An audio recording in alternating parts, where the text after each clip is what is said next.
Hello computer science में आपका स्वागत। दोस्तों आज के इस वीडियो में देखेंगे जो बीएलओस आते हैं, यानी कि जो अभी गणना प्रपत्र बांटे गए थे, अब उनको कंप्लीट फॉर्म उनका जो उनके पास भर के मैपिंग होके आ चुका है ऑफलाइन के माध्यम से। अब उनको अपने एप्लीकेशन पे यानी मोबाइल पर उसको अपलोड करना है, यानी उसको फॉर्म को फिल करना है। तो किस तरह से मोबाइल एप्लीकेशन में भरेंगे और उसकी 2003 की और 2025 की सूची से किस तरह से मैपिंग करना है, आज के इस वीडियो में पूरा आपको हम कंप्लीट दिखाते हैं। तो चलिए शुरू करते हैं। सबसे पहले आपको करना क्या होता है कि जो आपके पास ये एप्लीकेशन है बीएलओ वाला, उसको लॉगिन करना होता है। अगर आपके पास नहीं है आप तो इसको कैसे इंस्टॉल करोगे, आप प्ले स्टोर पे जाके यहाँ पे बीएलओ ऐप इस तरह से दिख जाएगा, जो एप्लीकेशन है इसी को आपको इंस्टॉल कर लेना है। जब ये आपके फोन पे ये इंस्टॉल हो जाएगा तो आपको ओपन करना है, लोकेशन वगैरह अलाउ कर देना है। फिर उसके बाद जो प्रोसेस है आपको आगे दिखाते हैं। तो इस तरह से कुछ टाइम लेगा। सिंपली आप इसको ओपन पर क्लिक करके ओपन कर लोगे, देन इंटरफेस कुछ इस तरह से खुल जाएगा।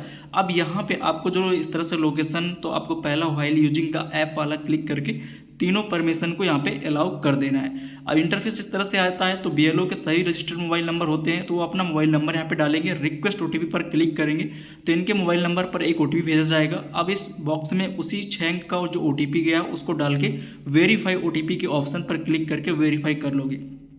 जैसे वेरीफाई करेंगे तो ऑटोमेटिक बाय डिफॉल्ट डिटेल दिख जाएगी बीएलओ की, पार्ट नंबर दिख जाएगा, नीचे एक सिलेक्शन या सबमिट का बटन होता है जिस पे आपको क्लिक करके आप सबमिट पर क्लिक करोगे। अब यहाँ पे जो आपके फ़ोन की कैपेसिटी या लोकेशन इंटरनेट दिखेगा, नीचे एक सबमिट का ऑप्शन आएगा, उस पर आपको क्लिक करना है। तो जैसे आप सबमिट पर क्लिक करोगे तो इस तरह से इंटरफेस खुल जाएगा, जहाँ पे आपके कंस्टिट्यूएंसी विधानसभा पार्ट नंबर दिखेगा, कुछ टैब से दिखेंगे। नीचे स्क्रॉल करके आओगे, स्पेशल इंटेंसिव रिवीजन एसआईआर वाले टैब पर क्लिक करना है। इसी पे आपको क्लिक करके अब यहाँ पर सिलेक्ट लैंग्वेज पर क्लिक करना है। यहाँ पे आपको इंग्लिश लैंग्वेज सिलेक्ट करना है। देन यहाँ पे 3 ऑप्शन खुलेंगे, किसी की उसमें हो सकता है 2 ऑप्शन खुले। तो जहाँ पे फिल इनुमरेशन वाला फॉर्म है, इस पर आपको क्लिक करना है, ठीक ना। ऑफलाइन के माध्यम से आपने कर लिया, कलेक्ट कर लिया। अब आपको इस पर ऑनलाइन पर क्लिक करना है, यानी फिल इनुमरेशन फॉर्म पर क्लिक करना है। जैसे क्लिक करोगे तो आपके सामने जो भी मतदाताओं की आपके सूची होती है, आपके पार्ट पे सारा खुल के आ जाएगा। बट आप यहाँ पे इपिक नंबर के माध्यम से या क्रम संख्या के माध्यम से सर्च कर सकते हो। सबसे बेस्ट ऑप्शन है क्यूआर स्कैन का एक ऑप्शन दिया गया, इस पर क्लिक करना है। तो जो फॉर्म में स्कैनर या क्यूआर कोड बना हुआ है, यानी क्यूआर कोड, उसको आपको इस स्कैनर से स्कैन करना है। जब आप स्कैन करोगे उस मतदाता डिटेल आ जाएगी, फिल फॉर्म का एक ऑप्शन दिखेगा जिस पे आपको क्लिक करना है। जैसे आप इस पर क्लिक करते हो तो एक इस तरह से आपके सामने इंटरफेस पूरा खुल जाएगा, यानी उस मतदाता की डिटेल यहाँ पे आपको दिख जाएगी। जैसे कि देख सकते हो करंट इनरोल डेटा एज 2025, यानी 2025 के हिसाब से ऊपर वाले टैब में आपका डेटा दिखेगा। उसके बाद 2003 में मतदाता था तो ये ऑटोमेटिक आपने मैप भी किया है। तो यहाँ पे देख सकते हो 2003 में ये मैप है, यानी एग्जिस्ट है, यहाँ पे दिख रहा है।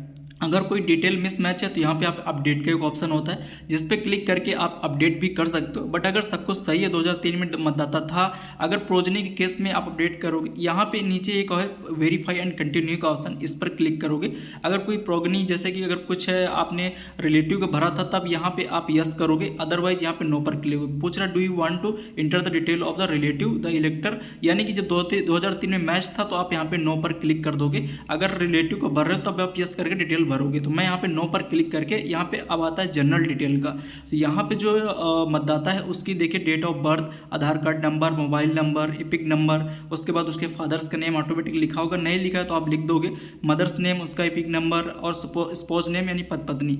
इस तरह से नीचे स्क्रॉल करके आओगे तो कुछ डिटेल आपको लास्ट एसआईआर के दिख जाएंगी, और नीचे कुछ अपलोड पेज अपलोड करना है, यानी कि फर्स्ट पेज और सेकेंड पेज, और नीचे एक फोटो भी अपलोड करना है। तो चलिए यहाँ पे पहले आपको दिखाते हैं किस तरह से आप पहले भरोगे ऊपर का, फिर उसके बाद आप यहाँ पे अपलोड कर दोगे, ठीक है। तो चलिए मैं ऊपर आपको जो भर के दिखा देता हूँ किस तरह से भरना है। पहला ऑप्शन है डेट ऑफ बर्थ का, मतदाता का। तो यहाँ पे सिलेक्ट करोगे डेट ऑफ बर्थ के टैब पर, यहाँ पे आप 2007 लिखा, यहाँ पे क्लिक करके आप सन चेंज कर सकते हो किसी मतदाता का बैक डेट में जाने के लिए। उसके बाद यहाँ पे आप मंथ भी नीचे जैसे नवंबर है, यहाँ पे मूव ऑन एरो पर क्लिक करके आप जो भी मंथ उसको सिलेक्ट करोगे।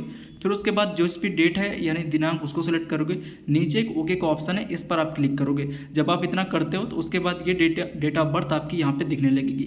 नीचे आता है मतदाता का आधार कार्ड नंबर, अगर है अवेलेबल है, ऑप्शनल है, अगर है तो आप डाल दोगे, अदरवाइज छोड़ भी सकते हो, ठीक ना। अगर आपने फॉर्म भरते समय ऑफलाइन लिया होगा तो आप यहाँ पे डाल दोगे, वो तो आसानी से मिल जाएगा। नीचे आता है मोबाइल नंबर का, आप यहाँ पे फॉर्म भरते समय आपने रखा हुआ ऑफलाइन के माध्यम से, तो आप उस मोबाइल नंबर को भी यहाँ पे मेंशन कर दोगे। अब आता है नीचे फादर का लीगल इपिक नंबर, पहले देखिए इपिक नंबर डालना है, उसके बाद नीचे फादर का नेम डालना है। तो पहले आपको इपिक नंबर डालना है, अगर है तो डालोगे, नहीं छोड़ दोगे। नीचे फादर का नेम जरूरी है, आपको ये भरना पड़ेगा।